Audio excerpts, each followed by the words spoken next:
We back with episode 6 of Dad Can We Talk. I got one of my OGs, man, one of my good brothers, Larry Gaines, here with me for this episode. This a brother right here, man. Where we've had our ups and downs, man. Over at Walmart warehouse. You know, it's been times when I wanted to go outside my boy head. Man, we definitely grown over the years, man, and I've grown to respect this brother, where he's coming from, knowing his testimony and just knowing where he's come from, the things that he's been through, the things that he's still going through at this moment in his life. I just definitely respect this brother and everything that he brings to black fatherhood. And I can say that I'm proud of this brother and everything that he represents for our community. And it's a brother that definitely has a lot of knowledge, man. So I think we're in for a treat today. First off, man, how you doing today, bro? Oh, God is good, bro. God is good. Yes, Everything is good. Yeah. That's what's up, man. So I just want you to tell the people, a little bit about yourself, man. Where you come from.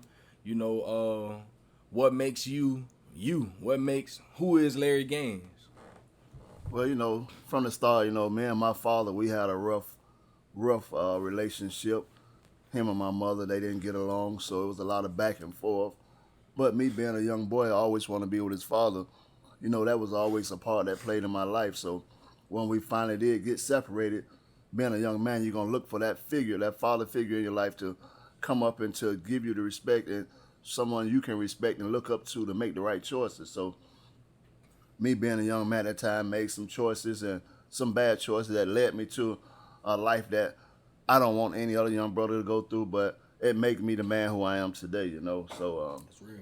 I've made some bad choices, Thank God I'm not where I used to be, you know what I mean? But you always need that father figure in your life, someone you can look up to, someone you can ask questions, someone you can respect and hold accountable for when you're doing wrong. So, yeah, we're on the right path now, getting this put together and helping each other out and talking about the things that we go through so we get a better understanding.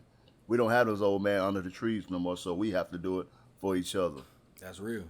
That's real, man. When you talk about that, the difficulty that you had with your dad, how do you believe that relationship has helped you to grow over the years? As a young man, you have to realize you have to have a father figure in your life. You have to have someone who can tell you the right and the wrongs, someone who's stern with you to say, that's not right, someone to help you mature to being a man.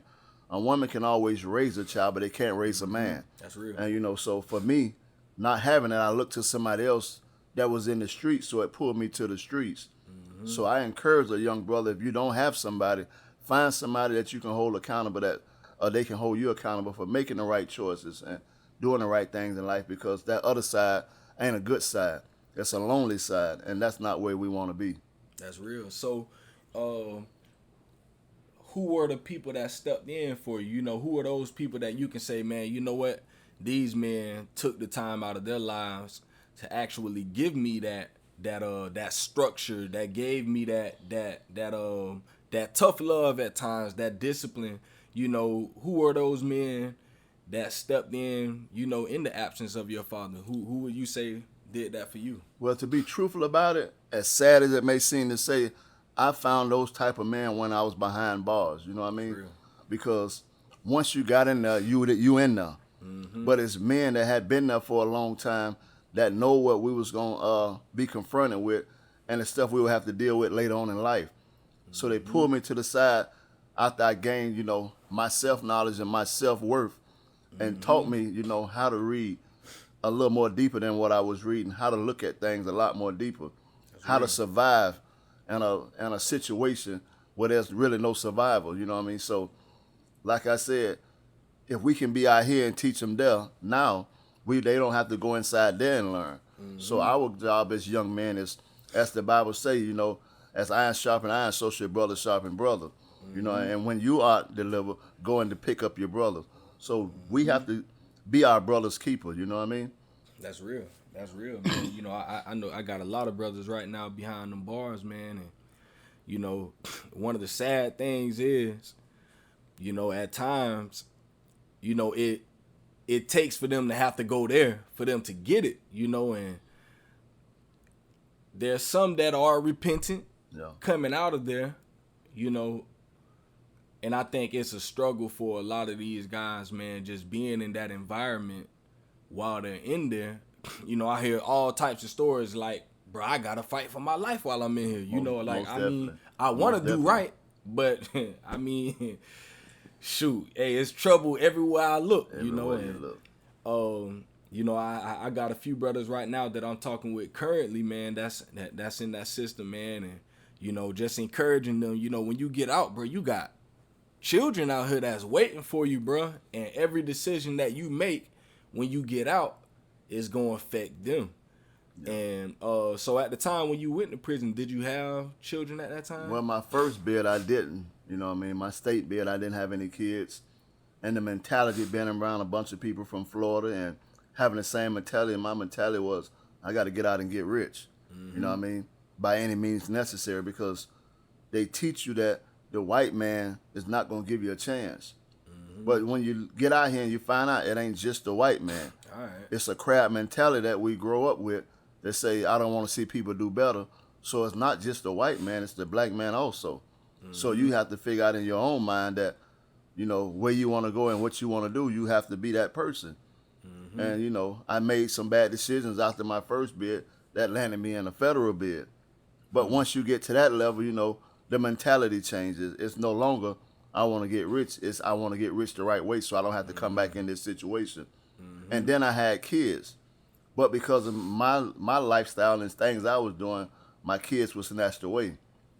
Thank God I didn't have to go for that long. So when I got out, my first objective was to nurture and love on my kids. You know what I mean? Because I know the moms weren't going to be there for me unless I was doing the same thing I was doing before, or I wanted to be with them. And that wasn't an option for me. So I chose to love on my kids, you know? That's real. That's real, man. You know, that and that's something that's important, you know, because sometimes, unfortunately, you know, you won't always be with the mother of your children in those situations. But some people allow that, going through something like that, to let them say, well, you know, I ain't gonna mess with, you know, I ain't really gonna worry about my children like that. You know, I let them have that. But I believe that, you know, even when you're in a situation like that, you know, you gotta fight. You know, you gotta do whatever you got to do to fight for those children. And I know that you've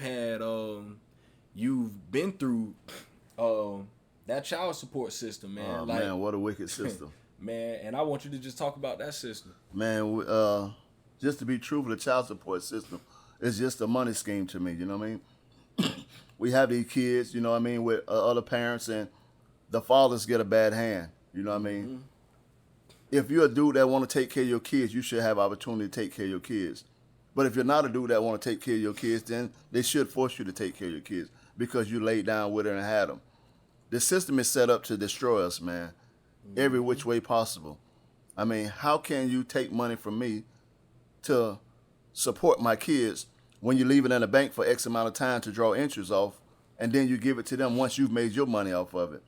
And half of the time they don't get it all. They get it in installments, but you take it from me all at one time. I don't understand it.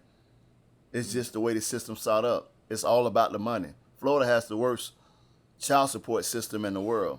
And because it's one of the biggest money schemes in the world, they keep pushing it. They eat. No, they eating. They really eating. Man. Dang, bro. That's... I mean, the interest they make off your money in such a short period of time is astronomical, man. It's crazy, man. Dang. But, you know, that's the way we set up, and that's the way they look at us. I mean, you can go 200 miles up the road to Georgia, and it's not even half as bad as Florida. And you wonder, what's the difference? It's still child support. It's one of the biggest money makers in Florida, either the penal system or the child support system. That's just the way we set up. And so, what you think about the private prison system in Florida? Like, what's your take on that? If you really dig into the privatizing of the prisons, it's so that those people that are friends and family of those people that's running the prison system, the Bushes and everybody else, you learn that they're giving it to their friends so they can always have a source of income, which is not a bad thing. We're just not smart enough to get into it, and so we lose out. Because if you have the money to do it, they'll let you do it. It's just who you know, not what you know, but who you know. That's right. And I mean, they only not have rights inside the state penal system. They also make a lot of money in the federal penal system, the Bushes. So that's just where it's at. They know how to make money. We falling behind on that. That's real, man. That's some real truth right there. I want to go here. So there's this guy that I listen to named D1, rapper, and he has a song called Hood Villains. And in the song, he's posing the question, what's the problem in the hood? You know, and he gives 3 scenarios. Is the problem guys that make it out of the hood and don't go back to help the hood that they came from? Or is it is it the system that set up the system that's set up against us?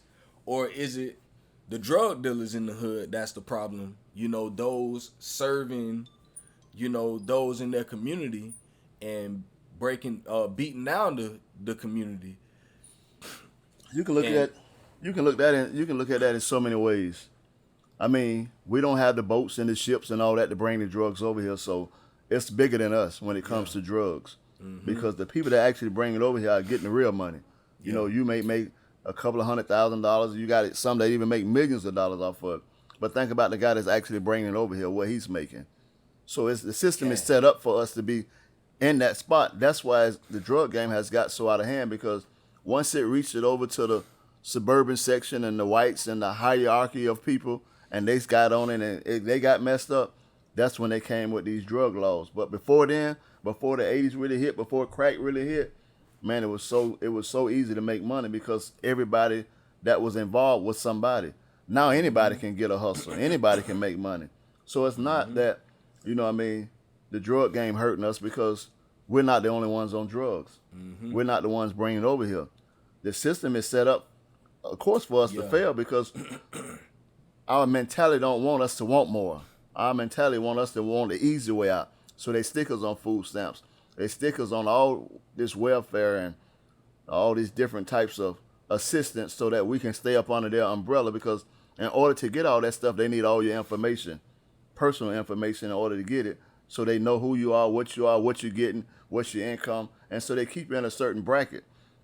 But if you ever get out that mentality and try to want more, then they feel like you're a threat. So I can't blame the system for it because, that's part of their setup. And if you don't have the mind to get out of it, you're going to stay in it. I can't blame the drug dealers because who's bringing the drugs over here for us to even have it?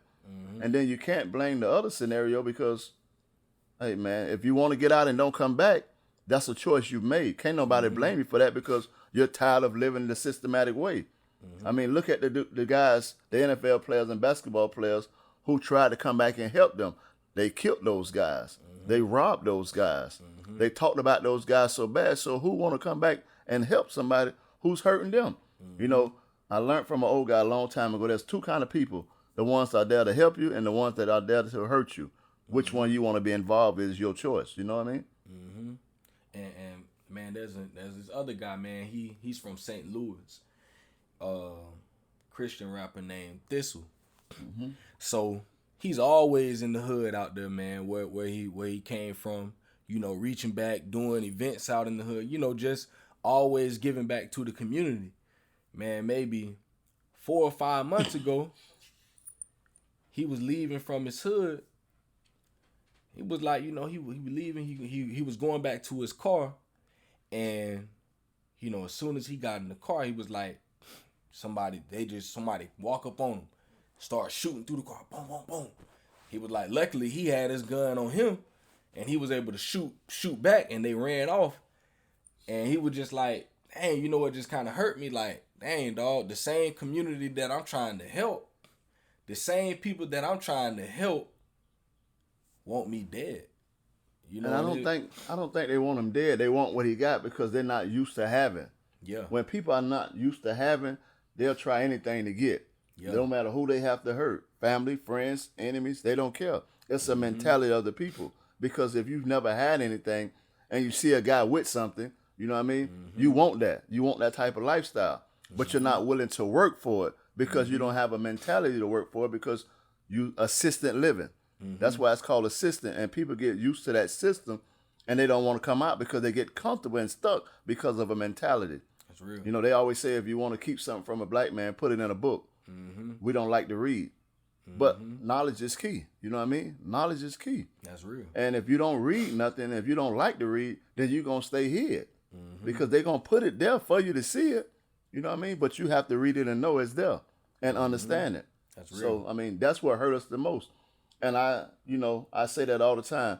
Yeah, they killed this dude that was doing good. They killed this dude was doing good.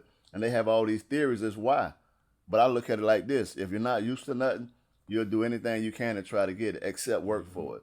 That's real. That's where we at now in life. Nobody wants to work. That's real. You know what I mean? That's real, man. That's that's definitely one of our downfalls in our community, you know, because it's always sad to me, you know, dealing with these young men I've dealt with just right here in Gainesville, bro.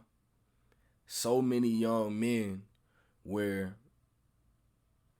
they're on the corners or they're doing whatever it is that they're doing, and it's like when you try to talk with them, and I understand, you know, a lot of these young men didn't grow up with their fathers. You know, they didn't have any guidance. And, you know, once they're 16, 17, 18 years old, they almost like, you know, hey, I'm kind of gone, you know, but I believe that we still have to do whatever we can to reach out to these young men. And I think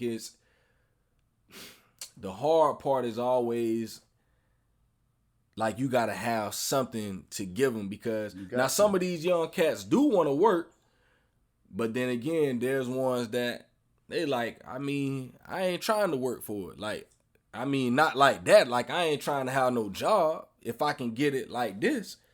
And I've heard that out of my own. I've heard them tell me that, you know. But how can you pull a guy off the street when you can't give him a job to take care of his family? That's real. To put clothes on his back, shoes on his feet, or food on his table. Yeah. I'm going to pull you off the corner and say you don't have to do this, but what do I have to offer you so you don't have to do it? That's real. You know what I mean? Gotta have something to offer. And then most of the guys, they lock majority of black people up, and when they get out, you got a record, so it's hard for you to get a job. So the easy way for you to get some money is sell dope, or rob, or kill. Because the system is set up where we don't have that easy interest.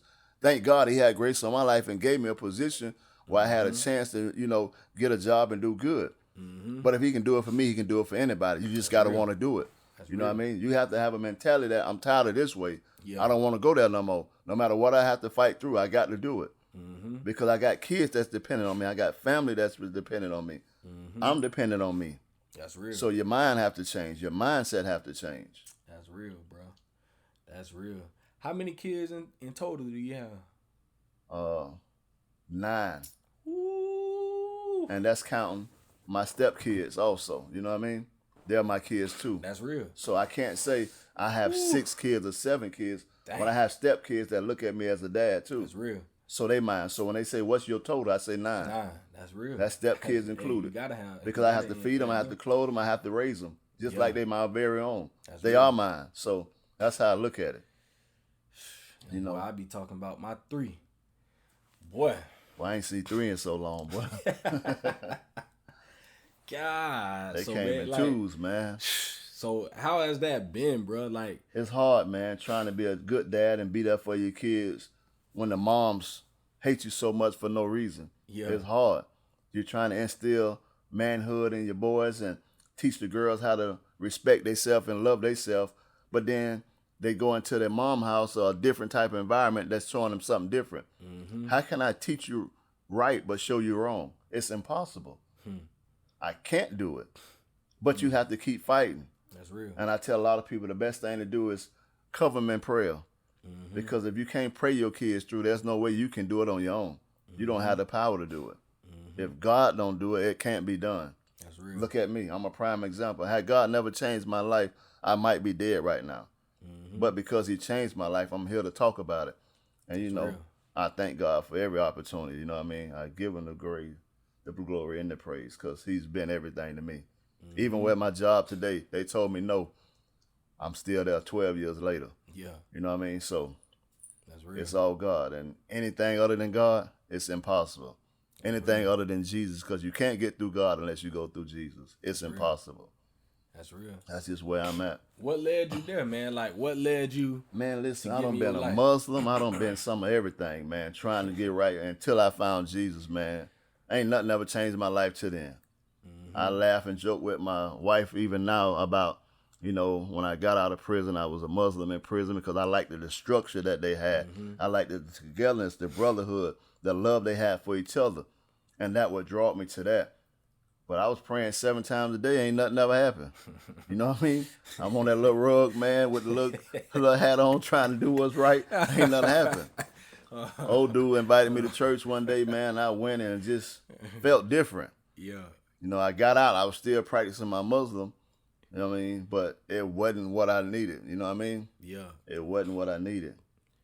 And That's one real. day, you know, me and my homeboy, we out here in the streets real heavy. We just said, we're going to go to church. Yeah. You know what I mean? We're going to go to church and see what it's like. When we went, sat in the back, you know, putting a bunch of money into the little pass-around bowl. We think we doing something. We think we buying time. Man. Yeah, we're buying time, right? He was just trying to get us in there. Yeah. But when it finally happened, it happened all the way. Yeah. You know what I mean? And in the process it happened, I ended up getting locked up again. But it was so easy, man. God really showed his hand and showed favor. Yeah. And look at me now, you know what I mean? He's still showing it. All right. 20 years later, he's still showing it. So Yeah. I'm okay. Straight up. I'm okay, man. Straight up. Straight And up. then to be able to speak into young brothers like you lives and give you direction, even though you're hard-headed sometimes, you know what I mean? You catch your feelings, but we be good, you know what I mean? We hang out. You know what I mean? Yeah. So God has been good, and he blessed me with a beautiful wife, man, who loved me to death and is there for me, you know what I mean? I learned something a long time ago I try to tell each young dude. You'll know when a woman is for you by what she do for you. And I'm not talking about money or sex or any of that. She can give you a heart before you even give her yours. And she'll show you that in the beginning. That's real. And it'll be the same all the way through. No matter how much you do her wrong and how much you try to admit that you this person, she stay the same. A woman is so much more than we are when we don't know who we are. You know what I mean? So, you know, God used the woman to birth out his son to show the importance of a woman. Not saying that she's better than man, but he used her so that we can know who she is. You know what I mean? And she brought Jesus forth, the woman. Even though he was more important than she was, he used the woman to bring forth. And so as men, we have to know most of the things we do in life and things we go through, if we got a strong woman behind, she's going to help us birth those dreams. She's going to help us birth those desires and stuff that we have in us.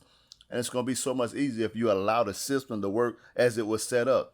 If Jesus was birthed through a woman and came out through the womb and healed, how much more can we do? You know what I mean? If we take that and accept that as what it is. That's right. And that's what we have to do, you know? I've made some mistakes in my relationship where I want to do it my way because I've been in the streets, I've been everywhere doing everything. But if I would have just listened, I wouldn't make the mistakes that I made. But now it's so much easier. Sit down and listen. Sometimes, man, you don't know everything. Yeah. You know what I mean? We don't know everything. We know a majority of it, but not all of it. How many years y'all been married? We've been married almost 3 years. We've been together almost 7. Yeah. She told me no Yeah. the first time. Yeah, she told me no. I'm talking about straight up no. It's not time. No. But she wouldn't let me go. She told me no, but wouldn't let me go. Yeah. Now you can't even tell her she ain't been married for 20 years. Yeah. Yeah, man. That's that baby, man. Yeah, that's that baby there, man. So That's my how heart. like you know, how's marriage been? You know, Marriage is work. Yeah, Marriage is work. Don't let nobody fool you. It Yeah. ain't all gravy. Yeah. Yeah, you get to have it, get to have the sex, you get all that stuff in-house. Yeah. But boy, some attitudes and some madness and Yes, some other sir. stuff come with it. Yeah. You know what I mean? Where you All going? What you doing? All that. Why you spend that money? Why you gotta have that? I don't like that. And don't have baby mamas outside of the house. Boy. that thank want you, to, Lord. boy, it's a problem. Why you got to go over there? Why the kids can't come over here? You know what I mean? What's he calling you for? It's a lot, Yeah. man. So marriages work. Yeah. You know what I mean? If you're lucky enough to meet the woman of your dreams and y'all grew up as youngsters and you marry her and it's only been her, you're a lucky man. Yeah. But when you had to fight your way through, I always told my wife, you was created for me. Yeah. Everything you've been through in life, all the hardships and trouble you went through was to make you. And so when you find me, I can heal those problems for you. Yeah. I can heal those hurts because whatever God does, he created Eve out of Adam. Yeah. So when you find your soulmate, that's the person that was created for you. Yeah. And I've been telling that since day one before we even started talking to each Yeah. other. I told her you was created for me. Yeah. And now she kind of Boy, had understand, that you know prophecy, what I mean? boy. Oh yeah, Yeah. most definitely, man. You see where she at now, you know what I mean? Yeah. Hey, my boy had to bring that prophecy to it. Yeah, man. Yeah. Hey. But see, like you say, like for me, I was with my wife. I met her. Basically, we've been together since she was 18. I was 20.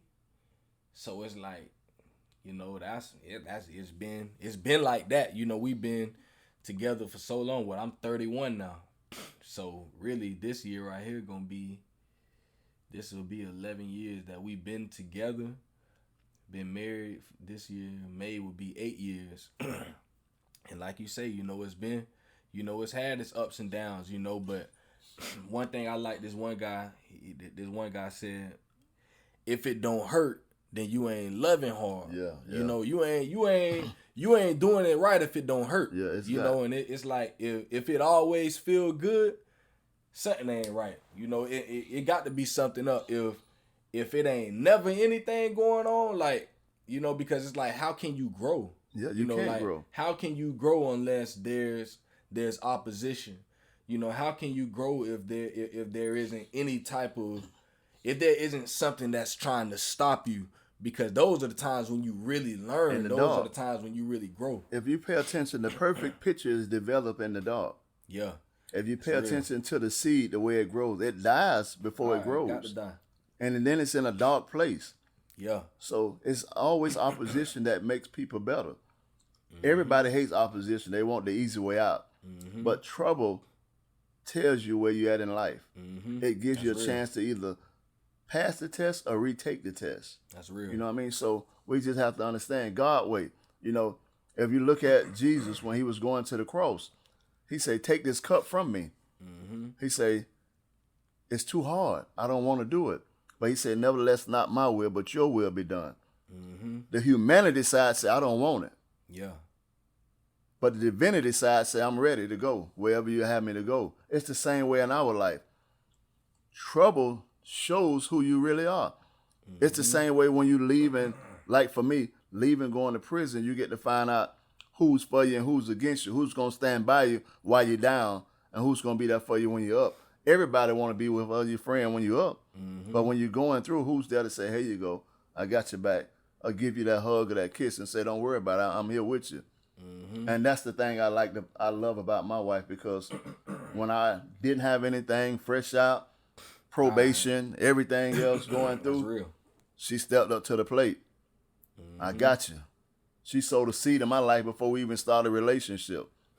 Not knowing it was going to 8, 9, 10 years later, we still growing strong because of that seed she sowed a long time ago that I'll never forget. You know what I mean? So you really find out where you at when you're going through. That's real. I ain't say you were going to get stuck in it. I said you're going through. Straight up.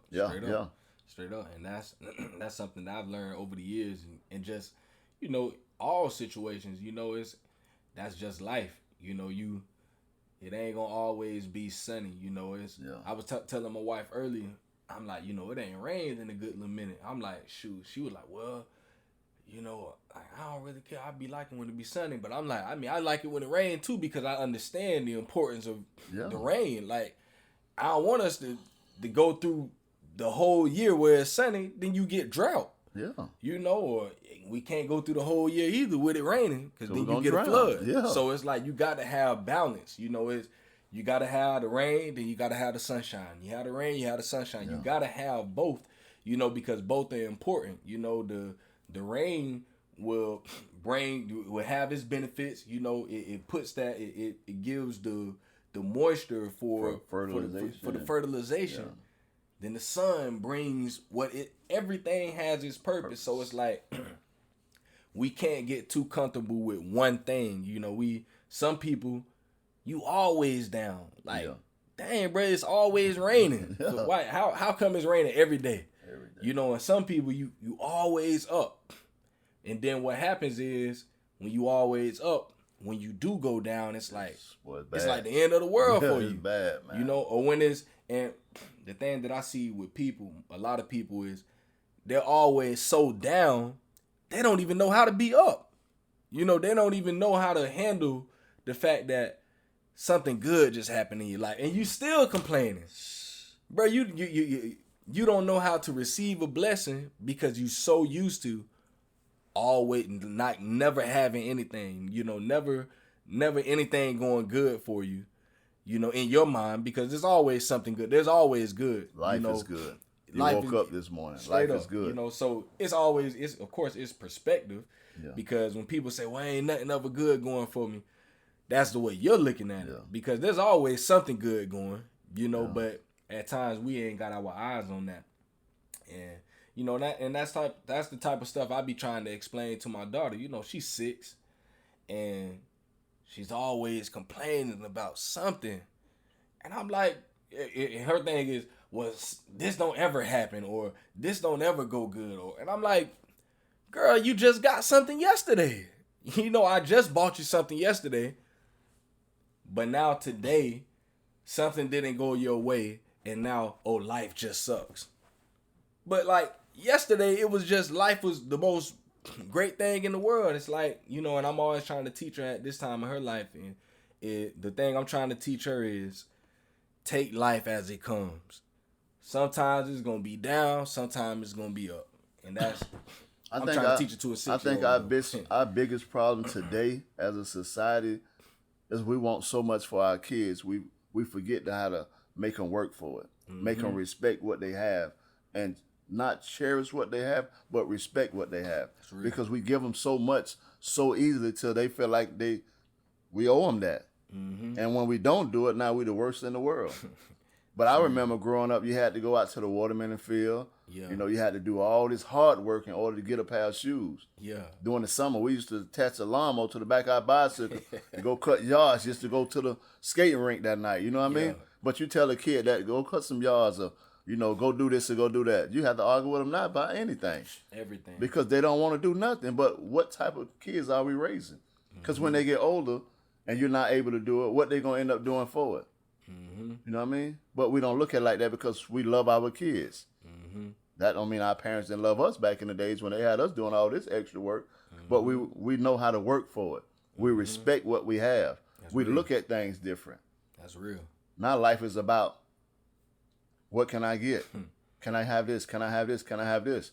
What have you did for it? You know what I mean? If I just keep giving you everything, you ain't going to never work for nothing. That's real. Then what happens when you get older? You're going to expect people to give you. So when they say no, it's going to be catastrophic. You know what I mean? So, I mean, we just have to, you know, the old school way was a hard way, but it was a good way because it made us the men and women we are today. We going to make mistakes. So, I mean, that's life. Everything ain't going to be perfect. But we keep striving for perfection. Yeah, we might mess up. But I always say, God, if I fall, let me fall forward. That means I keep going in that direction. Yeah. You know what I mean? That's real. I want to ask you this. How is it raising teenagers? Oh, my God, man. It used to be okay. These days and times, man, listen, man. You don't know if you want to raise a boy or a girl. Yeah. The boys, they, you know, you want to teach them the right things, but they get this little girls on their mind and they change. Girls, you want to keep them away from men, but the more you try to keep them away, the more they try to get to them. Yeah. And then, you know, with the internet and all these stuff that we didn't have, it's killing parenting, really. You know what I mean? Because kids have been raised by what they see on the media that they make it seem like it's so good. So kids want that. Not knowing what people had to go through to get there, they want that. And the media is really killing us, man. That's you know, they said a long time ago there would be something that the enemy will use to draw our people out. And I think it's the internet. Oh, yeah. You know what I mean? It's the internet. That's it. because they so attracted. I mean, I'm even at fault for this. Half of the time when you're sitting at the dinner table with your family, or you're out eating somewhere, or whatever you're doing, the first thing everybody does is grab their phone. They're on their phone. Mm-hmm.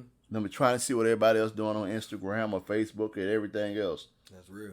Back in the days, boy, when there was phones, but you wasn't gonna have it at the table. Mm-hmm. You know what I mean? You wasn't gonna have it nowhere. Mm-hmm. You'll have it when you leave the house for protection or emergencies. Yeah. But in the house, I wish the phone would ring and you jump up trying to answer it. Well, you better be ducking. Mm-hmm. See, me, I was one of them kids growing up. It's like, I mean, of course, you know, when I'm growing up, we ain't really have phones like that. But even when phones did come out, you know, I wasn't the type to even be talking on the phone. I'm like, the phone, man, hello, who is this? What you want? And after that, it's like, my attention span I can't have no conversation. Like, I ain't trying to be talking. So it's like, I ain't never really have the problem with talking on the phone and all. Me, man, I'm trying to get to this video game. I'm on this game all day long. If I could, especially during the summertime, it ain't no school. You know, so because my mom had it set up to where during the school year, we couldn't play the games during the week. You know, the video games was only for Saturday and Sunday. Well, Friday evening, you know, once you get from school, you could play the games all the way up until maybe about Sunday, 6 o'clock, 7 o'clock. Them games gone, you know. And at time she unhooking the boys, putting them in the box and putting them in her closet in her room, you know. And it's like you ain't seeing the video game until Friday after you get out of school. So that was something that she had to go to, even. And so for me during the weekends, all day long, boy, I ain't coming out the room, and I ain't even exaggerating that. At time I'll probably come out to go to the bathroom. Other than that, I'm in that room all day long, bro. But that's so different for me because me growing up, it was video game. Atari first came out, you know, all that. Yes. But it wasn't video. We wanted to be outside. Yeah. Everything was popping outside. Yeah. You know what I mean? We having dance contests in different neighborhoods. You know what I mean? We trying to cut yards. We trying to get our little change up so we can go to the little skate rinks and stuff like that. And Saturday morning, first thing she doing by 8 o'clock, no later than 8:30, you up cleaning the house. Yeah. You can do whatever you want to do once our house is clean. Yeah. And it don't even be dirty, but you're going to clean it anyway. Hey. Or you going to go out there and cut the yard and take the garbage out. Oh, yeah. Ain't no inside. Yeah. You can be outside. It be 110 degrees. You know what she tell you? Better get some water out that water hose. Don't come in and out my door. You know what I mean? It wasn't like that, man. Hey. Well, you outside. Now you got the inside kids don't even know outside. You send them outside, man. It's too hot, man. Like they finna pass out. All right. We lived out there. Yeah. You know what I mean? See, if it wasn't a video game, like you said, we was out that door, boy. When I went outside and got on that court, we on the court all day. Or we playing chase, throw up, tackle, whatever it is. And nowadays, like you say, it's like, it's kind of hard. I mean, I ain't really got the brunt of it yet because all my kids are so young, you know, 6, 4, and 3. It's like I ain't really had got to the point to where I'm really experiencing it. The big thing right now is the dang devices, these tablets and phones and all that, trying to keep them off of the phones. And like, I ain't so hard on my oldest daughter because when it comes to school, she gonna do that. Like she be fussing at you that you ain't let her do you ain't let her do enough homework. You know, they done sent the stuff home from school now. I tell her, well, baby, you gonna do four worksheets today. She like, 4? Daddy, why we can't do 6? Like, well, girl, do 6 then. I don't care. Like, I would like, shoot, I ain't trying to overload you. And she like, no, I want to do 6. And then when she done with that, like, why can't we do another one? You know, so I ain't too much worried about it because I know. Now, I can see, now my son, he's 4. My son, this joker here, when it comes to trying to do that, when you tell her, hey, man, we're going to do some work, man, this man like, oh, Daddy, I don't like homework. I don't like doing this. I don't want it. And I'm like, okay, I see what we're going to probably have a problem with this here. Man, listen, you know, wait till you get older. Man. I know in my house, homework is like, that's the biggest challenge in the world. Yeah. That's the biggest challenge. We can take him, you can tell him, go do this, go do this, go do that. It's going to take him a while to do it. Yeah. But when you say homework, oh my God, you don't cuss them out, boy. Oh, the attention span is so short. But I can sit here and play him on a basketball game for 2-3 hours on a video game, and he all in. All right. But it's just, what keeps their attention now. So we have to find different ways to teach them. It ain't that they don't want to learn. We just have to find different ways to teach them. Yeah. Because everybody don't learn the same way. You know what I mean? So yeah, it's challenging, man. Being a father is hard. Being a black father is even harder because of the stuff we face and the way that you get us to raise our kids. And in this day and time, the hardest thing gonna be is to stop fighting. Yeah. If you stop fighting, you might as well lay down. But if you keep fighting, you'll always win in the end. Keep them covered in prayer and keep fighting, man. That's real. Because they need you. That's real. They might not act like it, but they gonna need you. And they hear you. If you keep saying it long enough, they're gonna get tired of it. And one day you're gonna be sitting back and just watching, and they're gonna do just what you've been trying to instill in them all the time. And that's what I do, you know what I mean? I know I can't punish, I can't just beat it in them, but I just have to stay, stay consistent, man, and watch it work for you. Straight up, man.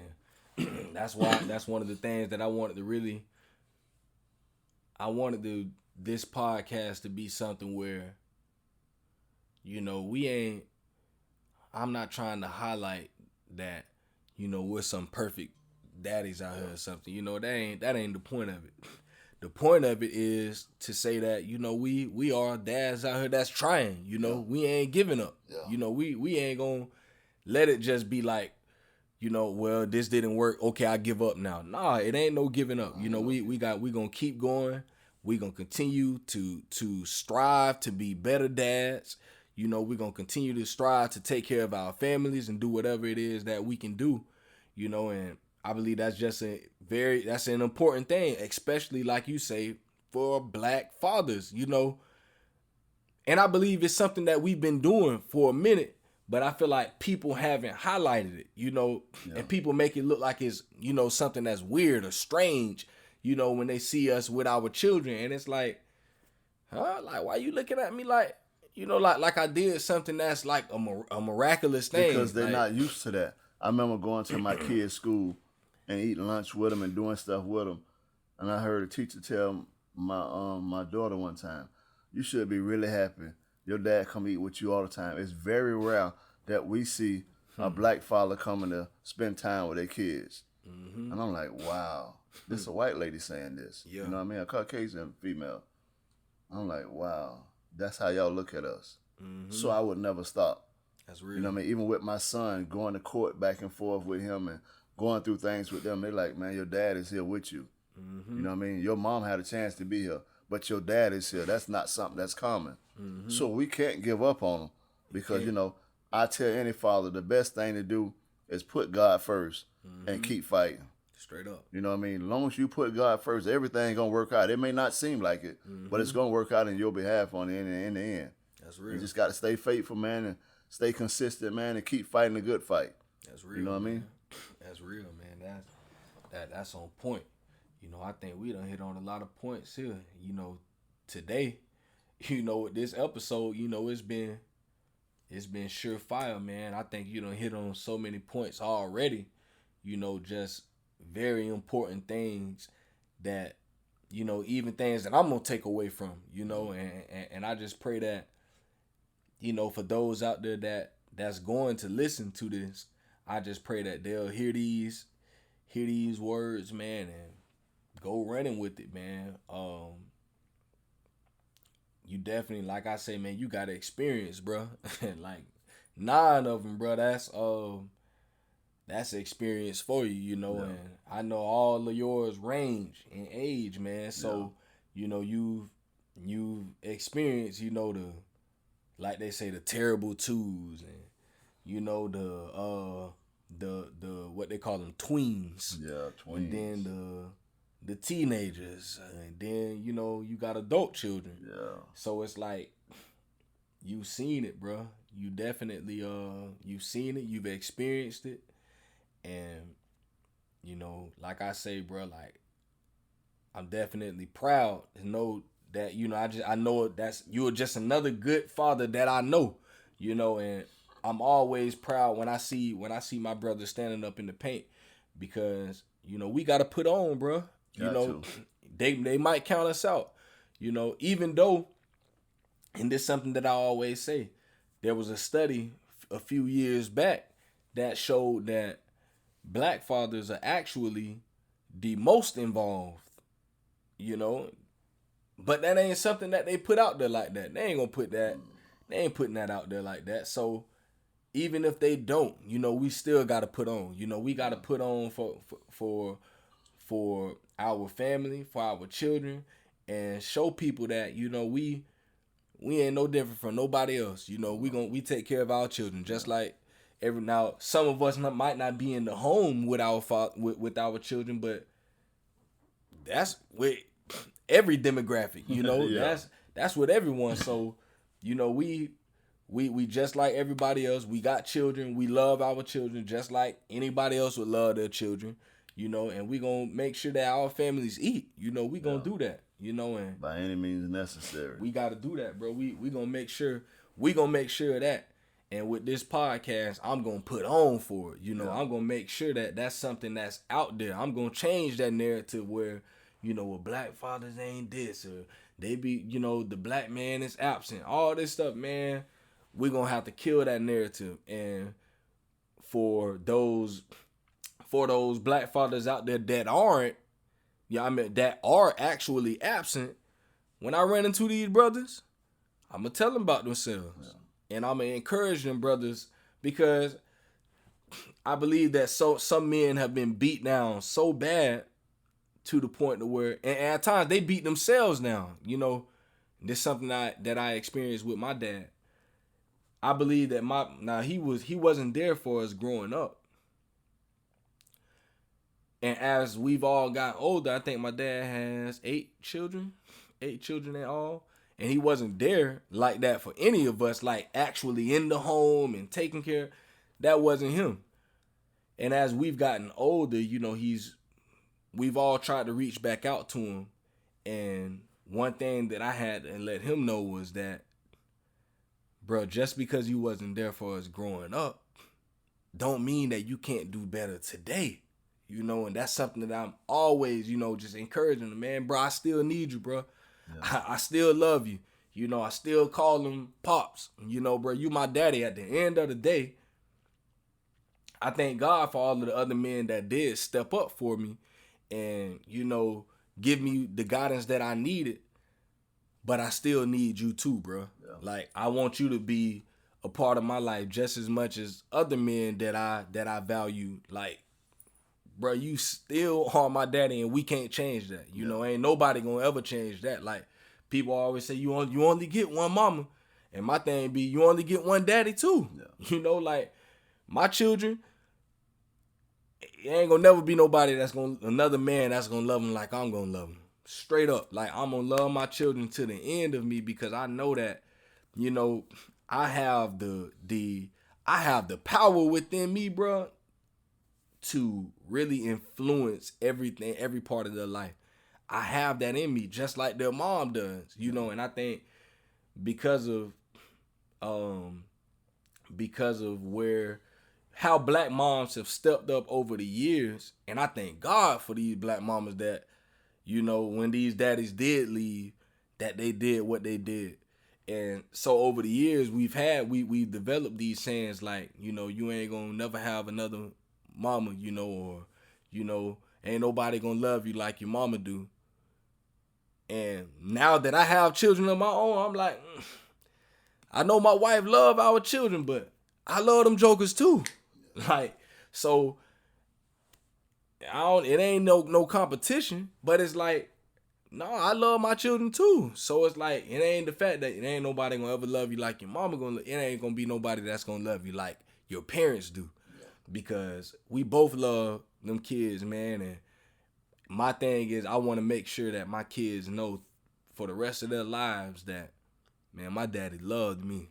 I guess they came up with that. They arrived with that because of so many single parent homes.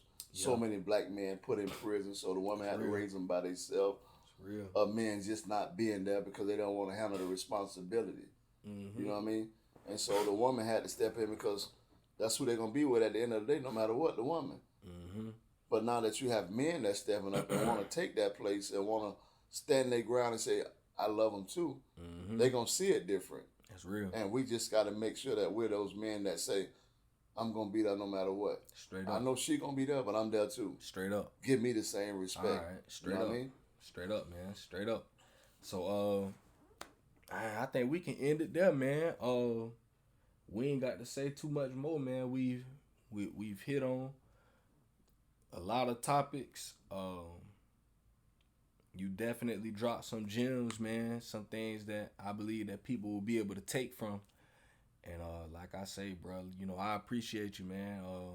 I encourage you, keep doing what you're doing, bro. Keep I ain't got a choice. Yeah, keep on going, dog. You know, and keep doing, keep being that example that our country needs to see. You know, they need to see people like us. You know, that's really out here in the trenches.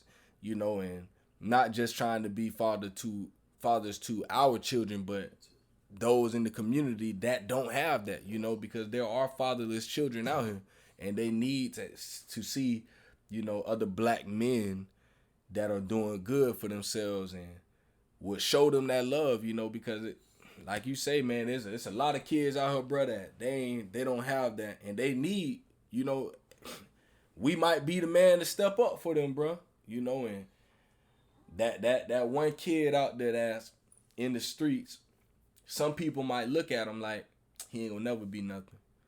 But he might not ever be nothing until another man steps up to him and say, man, hey, bro, I want to be there for you. And you just never know, bro. Man, listen, man. Them little boys is looking for some love. That's real. You know what I mean? The streets gonna show them love in a different way.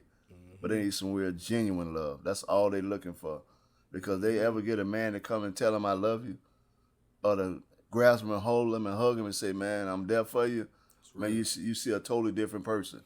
That same thug out there with all them golds in their mouth and big chains on and big rims will, give him a hug and say, bro, I love you, bro. Watch the difference in his eyes. Watch the difference in his heart. He'll break down, man, because he's not used to that.